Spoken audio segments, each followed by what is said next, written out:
আসসালামু আলাইকুম। সুপ্রিয় শিক্ষার্থীরা, আশা করি সবাই ভালো আছো এবং বাসায় অবস্থান করছো। কোভিড-19 এর কারণে আমরা সবাই বাসায় থাকতে বাধ্য হচ্ছি। মাইলস্টোন স্কুল কর্তৃক আয়োজিত অনলাইন ক্লাসের কারণে আমরা যেমন পাঠদান অব্যাহত রেখেছি, আমার বিশ্বাস তোমরাও তোমাদের অধ্যয়ন চালিয়ে যাচ্ছ।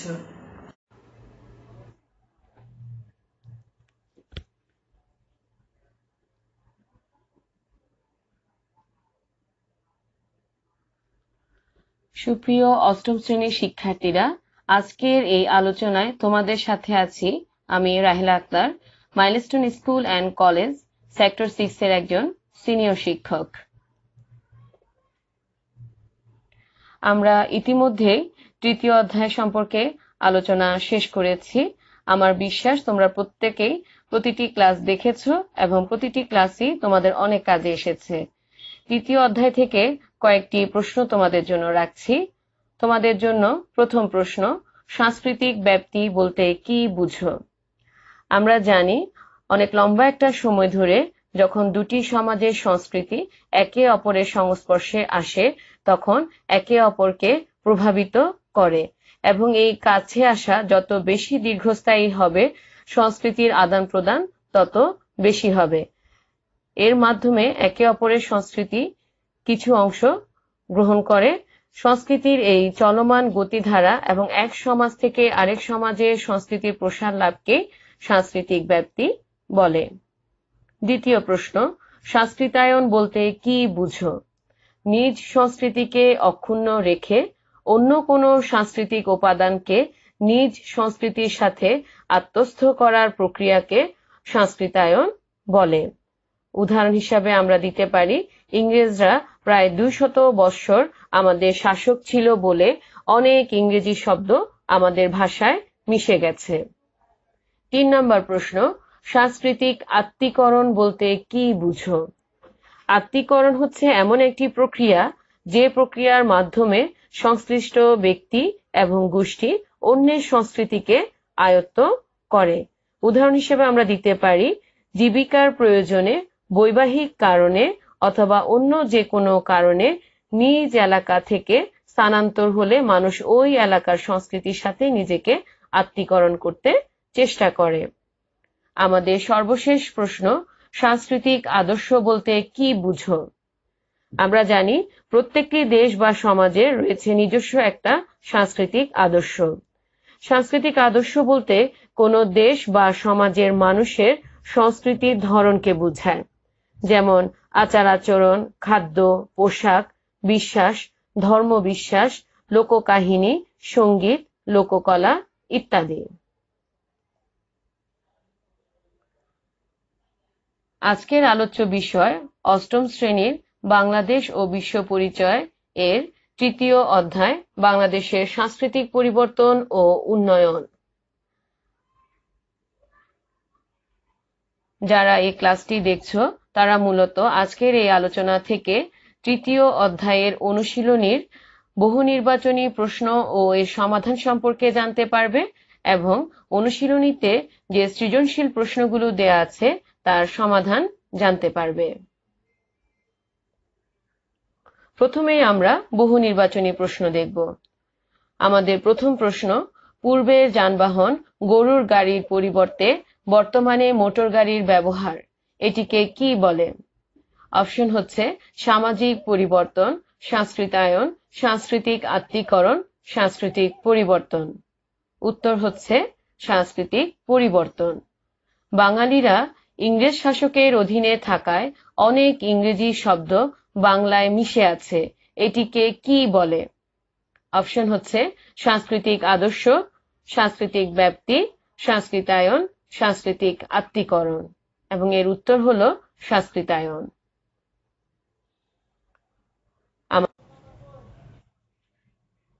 বাঙালি পুরুষেরা পহেলা বৈশাখে পাঞ্জাবি ও মেয়েরা শাড়ি পরে, এটাকে কি বলে?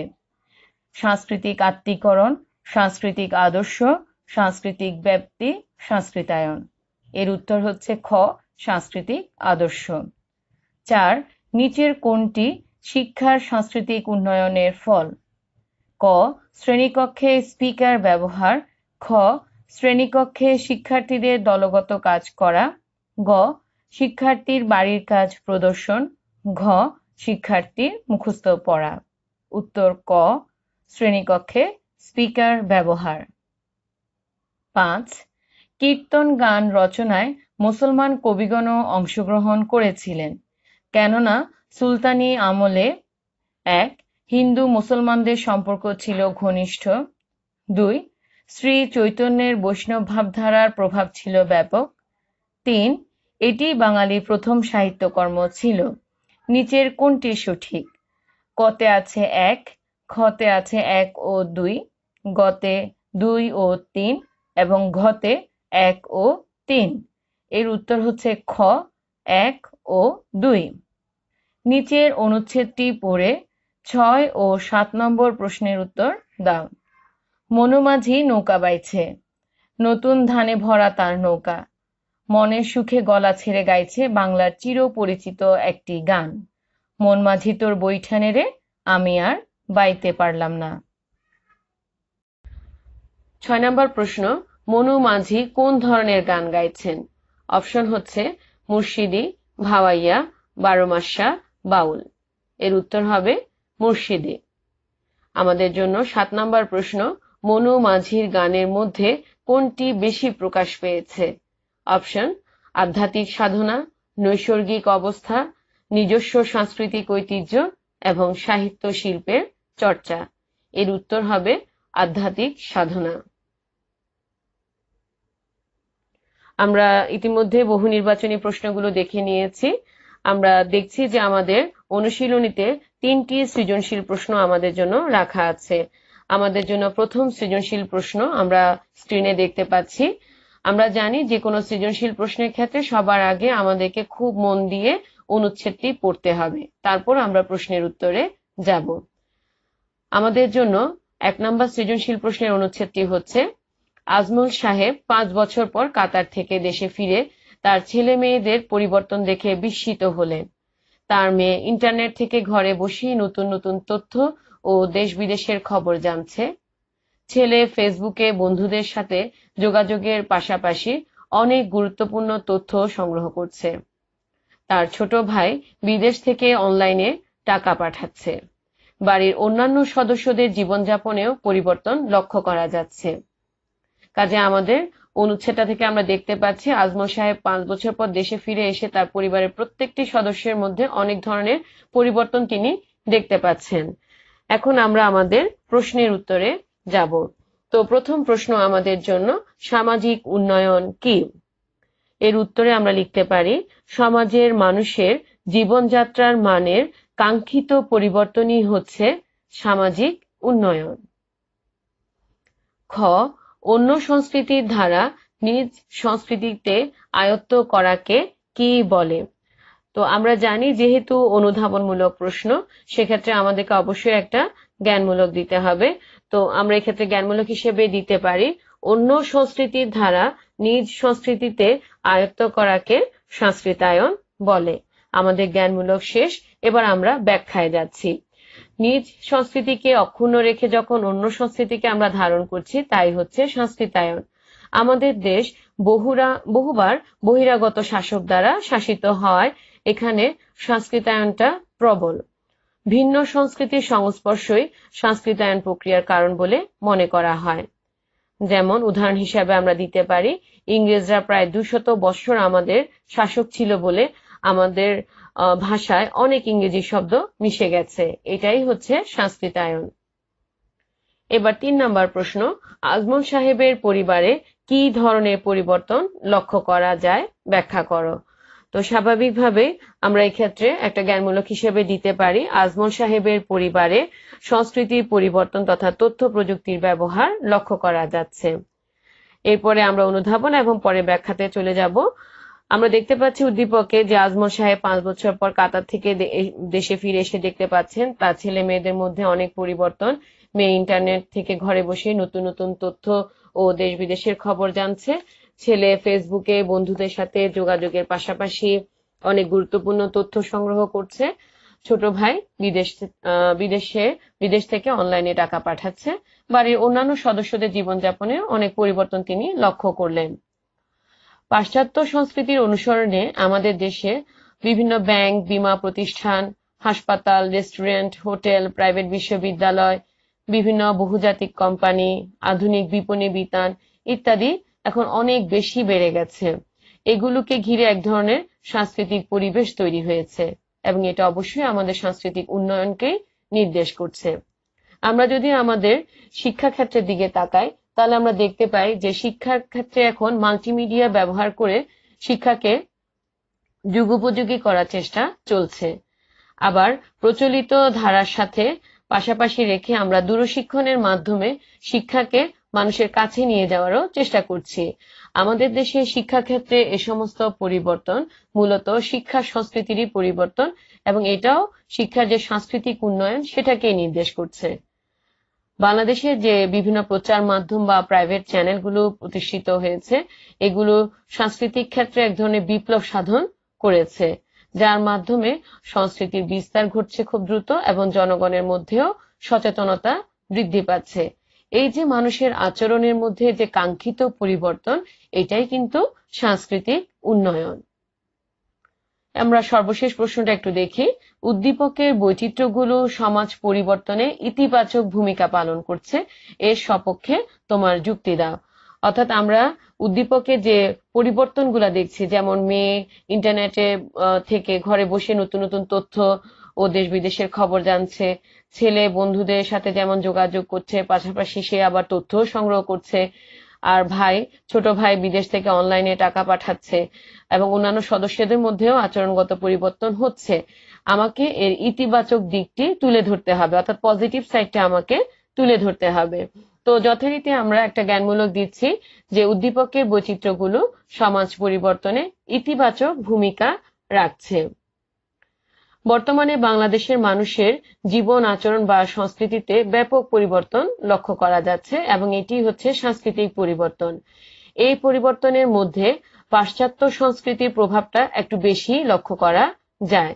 পোশাক, খাদ্যাভ্যাস, শিক্ষা, কৃষি, চিকিৎসা, প্রযুক্তি, আচরণ, ফ্যাশন ইত্যাদিতে পাশ্চাত্য যে সংস্কৃতির প্রভাব এটা আমাদের দেশে নানা ধরনের পরিবর্তন এনেছে এবং যাকে আমাদের সংস্কৃতি থেকে পৃথক করা এখন আর একেবারেই সম্ভব নয়।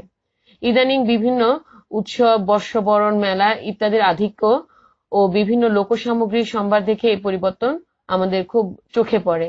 আগে যেমন যাত্রা, পালা গান, সার্কাস, জারিসার ইত্যাদির মাধ্যমে মানুষ তার চিত্ত বিনোদনের চাহিদাটা পূরণ করত, বর্তমানে ঘরে বসেই ফেসবুক এবং মিডিয়ার মাধ্যমে সে চাহিদাটা পূরণ করছে।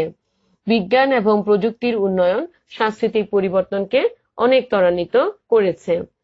এটা ছাড়া বিভিন্ন বস্তুগত এবং অবস্তুগত উভয় সংস্কৃতি আমাদের দেশে পরিবর্তন ঘটেছে, তবে এক্ষেত্রে বস্তুগত সংস্কৃতি অনেক এগিয়ে গেছে।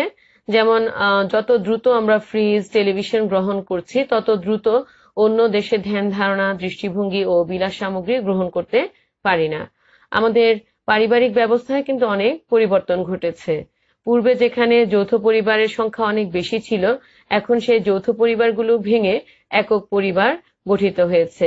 গ্রাম এবং শহর উভয় স্থানে আমরা এখন একক পরিবারের সংখ্যাটাই বেশি দেখতে পাই এবং এতে করে এদের মধ্যকার যে আচার আচরণ এবং জীবনযাপন পদ্ধতি সেখানেও অনেক পরিবর্তন চলে এসেছে। আমাদের অর্থনীতিতে নারীর অংশগ্রহণ, পরিবারে নারীর ক্ষমতায়ন, নারীর সম অধিকার ও নারীর স্বাধীনতা এগুলো অনেক বেড়ে গেছে, যা নারী পুরুষের চিরায়ত সম্পর্কের পরিবর্তনে অনেক পরিবর্তন করেছে। এখন নারী এবং পুরুষ একত্রে বিভিন্ন প্রতিষ্ঠানে কাজ করছে। কাজে এই যে পরিবর্তনগুলো আমরা দেখতে পাচ্ছি এগুলো কিন্তু আমাদের সমাজ এবং সংস্কৃতিতে অনেক ইতিবাচক পরিবর্তনই ঘটাচ্ছে। আশা করি তোমরা বুঝতে পেরেছ। প্রত্যেকটা প্রশ্নের উত্তর গুছিয়ে তোমাদেরকে এভাবেই লিখতে হবে। এবার আমরা যাচ্ছি সৃজনশীল প্রশ্ন 2-এ। এখানে আমরা একটা ছক দেখতে পাচ্ছি। ছকে প্রথমে আছে কতে পোড়ামাটির শিল্প, তালপাতার শিল্প, নকশি কাঁথা, কোষ্ঠী পাথর এবং খতে আছে চর্যাগীতি, কীর্তন গান, মঙ্গল কাব্য, পুঁথি সাহিত্য, গদ্য সাহিত্য। এই হচ্ছে আমাদের অনুচ্ছেদ। এবার আমরা প্রশ্নে যাচ্ছি। প্রথম প্রশ্ন, চর্যাপদের কাল নির্ণয় করেন কে? আমরা জানি চর্যাপদের কাল নির্ণয় করেন ডক্টর মোহাম্মদ শহীদুল্লাহ। 2 নম্বর প্রশ্ন, সাংস্কৃতিক আত্মীকরণ কেন ঘটে? আমরা জানি যে আত্মীকরণ হচ্ছে এমন একটি প্রক্রিয়া যার মাধ্যমে সংশ্লিষ্ট ব্যক্তি এবং গোষ্ঠী অন্যের সংস্কৃতিকে আয়ত্ত করে। কোনো মানুষ যখন নতুন সংস্কৃতি বা সাংস্কৃতিক পরিবেশে বসবাস করতে আসে, তখন সেখানকার মানুষের দৃষ্টিভঙ্গি, আচরণ, চিন্তা চেতনা, মূল্যবোধ, এক কথায় সমগ্র জীবনের সাথে তার সাংস্কৃতিক আত্মীকরণ ঘটে। আমরা এর আগে একটা এক্সাম্পল দিয়েছি, এখানেও আমরা সেই এক্সাম্পলটা আবার দিতে পারি যে জীবিকার প্রয়োজনে, বৈবাহিক কারণে অথবা অন্য যে কোনো কারণে নিজ এলাকা থেকে স্থানান্তর হলে মানুষ ওই এলাকার সংস্কৃতির সাথে নিজেকে আত্মীকরণ করতে চেষ্টা করে। গ, উদ্দীপকে বর্ণিত ক শিল্পটির ধরন ব্যাখ্যা করো। তো আমরা অনুচ্ছেদে দেখতে পাচ্ছি শিল্পটির মধ্যে রয়েছে পোড়ামাটির শিল্প, তালপাতার শিল্প, নকশি কাঁথা এবং কষ্টি পাথর। আমরা যদি এগুলো বইয়ের সাথে মিলিয়ে দেখি তাহলে আমরা দেখব এটা মূলত বইয়ে যে দৃশ্য শিল্পটাকে উল্লেখ করেছিল সেটাকে নির্দেশ করছে। তো স্বাভাবিকভাবে এক্ষেত্রে আমাদের জ্ঞানমূলক হবে উদ্দীপকে যে অনুচ্ছেদ অনুযায়ী এটি মূলত ক শিল্পটি অর্থাৎ দৃশ্য শিল্পকে নির্দেশ করছে। প্রাচীনকালে বাংলা এলাকায় যে ছাঁচ অনুযায়ী মাটির তৈরি ইট দিয়ে মন্দির বানানো হয়েছে, এক্ষেত্রে শিল্পমূল্যে সবচেয়ে গুরুত্বপূর্ণ হচ্ছে মাটির ফলক বা পাত তৈরি করে তাতে ছবি উৎকীর্ণ করে পুড়িয়ে স্থায়ী রূপ দেয়া, এগুলোকে বলা হয় টেরাকোটা বা পোড়ামাটির শিল্প। এছাড়া কালো রঙের কষ্টি পাথর আর নানা রকম মাটি দিয়ে হিন্দু ও বৌদ্ধ দেবদেবীর মূর্তি বানানোরও ঐতিহ্য বেশ পুরানো। তবে পাল যুগে তালপাতার পুঁথিতে দেশীয় রং দিয়ে যেসব ছবি আঁকা হয়েছে তার প্রশংসা আধুনিক বিশ্বে শিল্প রসিকদের কাছ থেকেও পাওয়া যাচ্ছে। অন্যদিকে বাংলার যে নকশি কাঁথার ঐতিহ্য অনেক পুরানো, গ্রামীণ মহিলারা ঘরে ঘরে কাঁথা সেলাই করে তাতে আশ্চর্য নিপুণতায় গল্প কাহিনী ও ছবি ফুটিয়ে তুলতেন।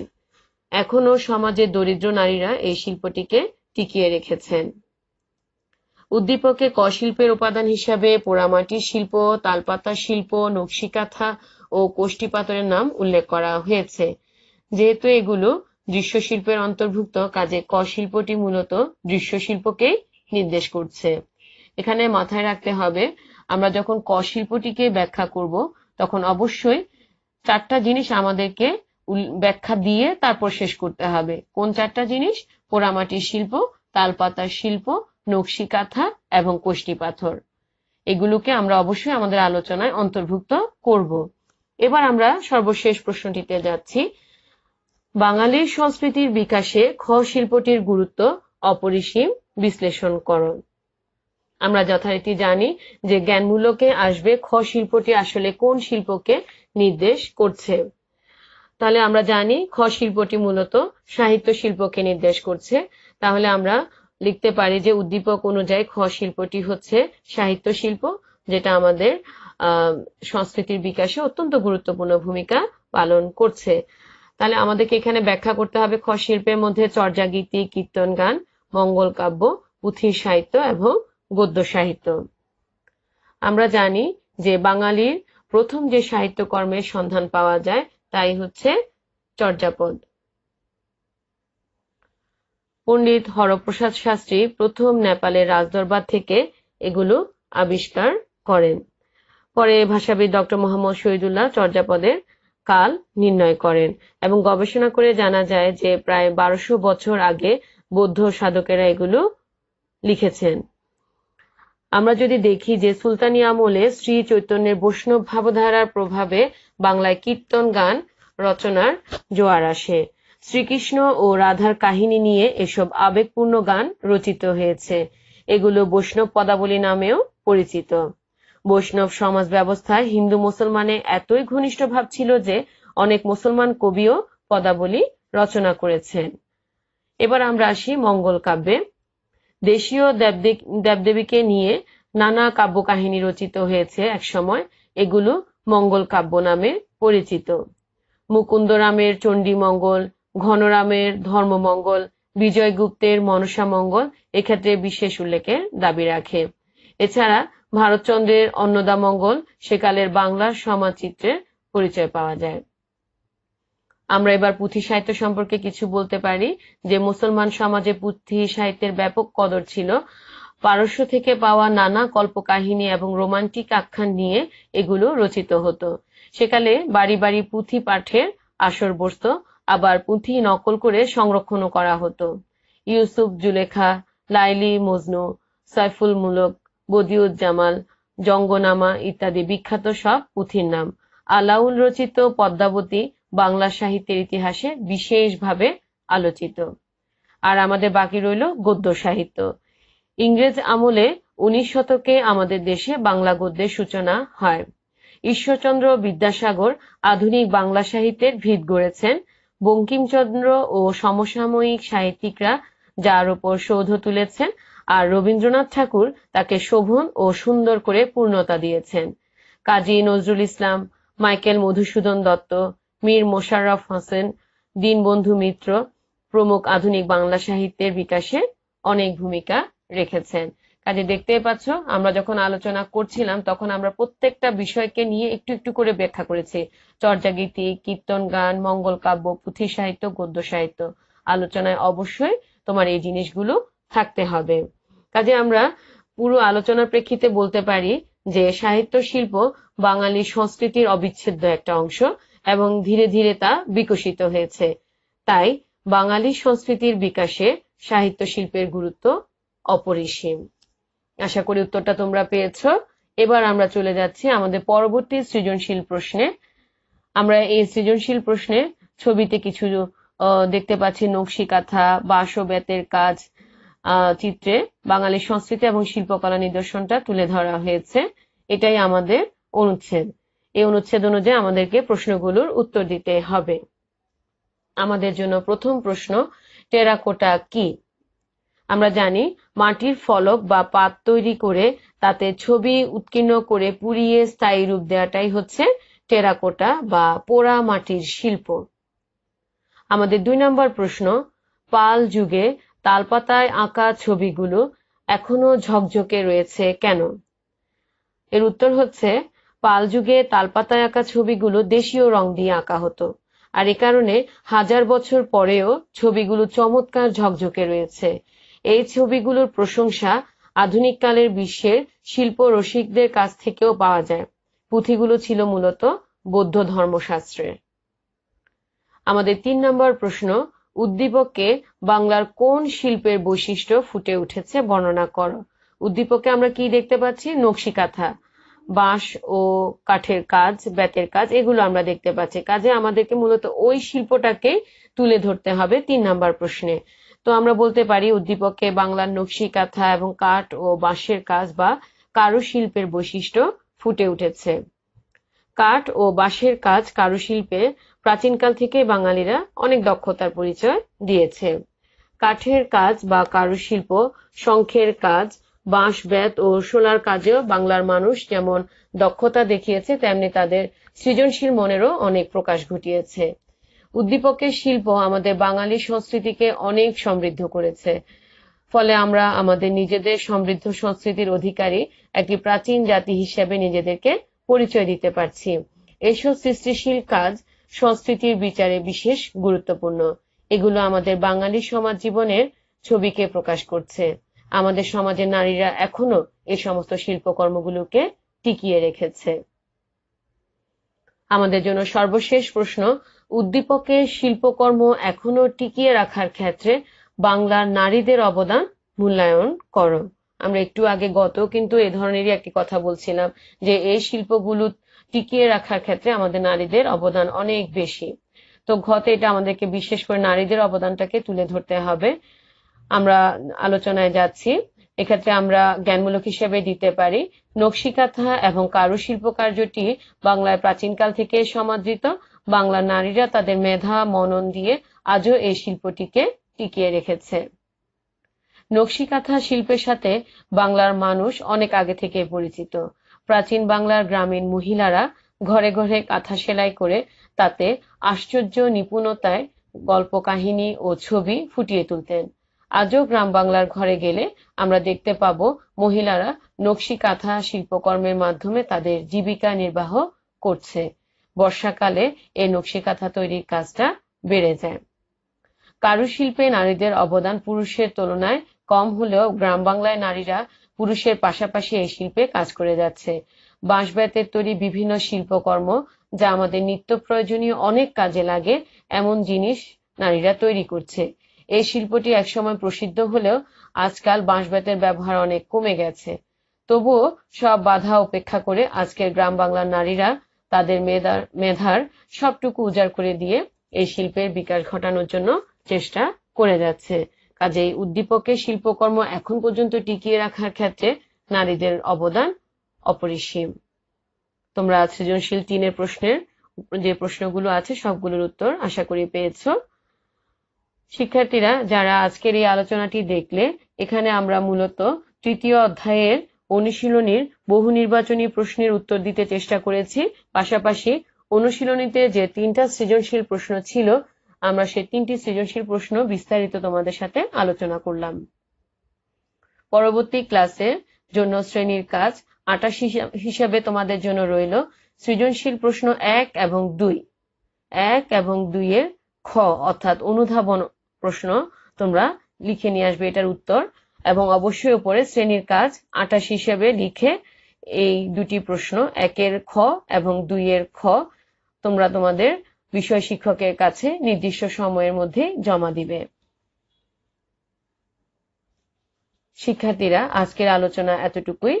তোমরা ভালো থাকবে, বাসায় থাকবে এবং পড়াশোনা করবে। সবাইকে অসংখ্য ধন্যবাদ।